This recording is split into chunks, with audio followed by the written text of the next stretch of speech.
Shalom, friends. I hope this message finds you well, and that as best you can, you are taking care of yourselves and taking care of each other during this difficult time. Passover is going to look really different this year, isn't it? Most of us, I hope, are planning on following the guidance of experts and sheltering in place over Passover, which means that for many of us, we'll be celebrating Seder with just the members of our immediate physical households. Others of us, sadly, may be celebrating Seder alone, and many of us may be leading a Seder for the first time ever. And that's why we wanted to provide you as many resources as we possibly could and as much guidance as we possibly could to ensure that Passover for you this year is as meaningful and as joyous as it possibly can be. You've already seen some of those resources, and we'll, in the coming days and weeks, be sending more, as many as we can, to help you along and hopefully inspire you a little bit for Passover this year. We're also going to be sending out links to virtual seders all around the country that you may be interested in joining and that you are invited to join. And we also want to encourage you to reach out to us if you are willing to host people virtually at your seder, or if you are looking for a seder of congregants to join virtually. Please send me an email, send Cantor an email, send our office an email, and we'll do as much as we can, the best we can, to facilitate connections between members of our congregation to link up virtually for Seder. And finally, Cantor and I are going to be sending video messages each day leading up to Passover with thoughts and guidance and insight for the Seder that you might find meaningful and that you might be interested in incorporating into your thoughts and your planning for your own seders this year.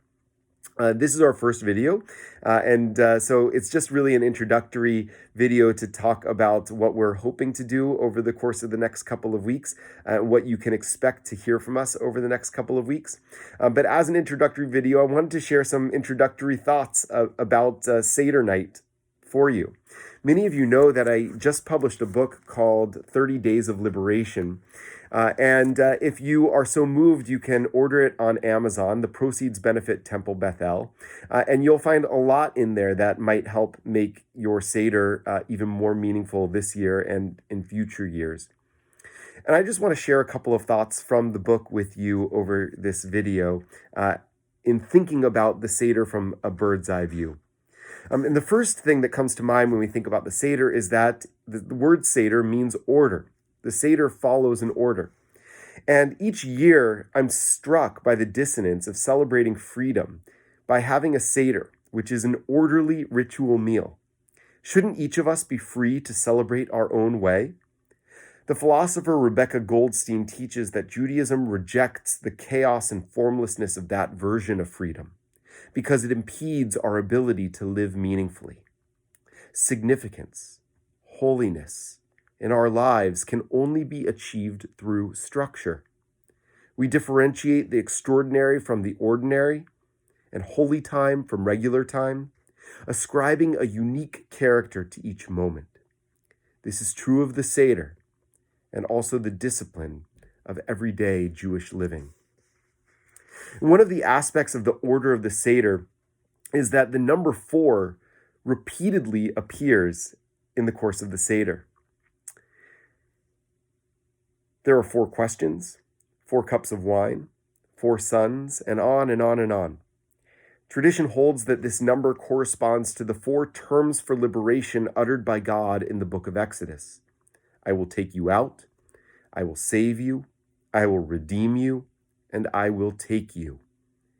Some commentators teach that these are actually 4 distinct stages of liberation, rather than mere synonyms. First, the people had to be physically removed from enslavement. Then they had to be saved from their own learned tolerance for injustice. Next, they had to be redeemed from the ways in which their suffering had twisted their own souls. Only then could they be taken by God. Only then could they be fully committed to their new true master. The same is true of our own personal liberation. We ultimately want to be free of all that holds us back from flourishing, but this requires a few steps. First, we must distance ourselves from whatever is trapping us in our current situation, whether that be our own actions or the influences of others.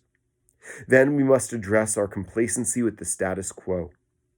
Next, we must eradicate our own desire, born of comfort or fear, to return to the very contexts that trapped us.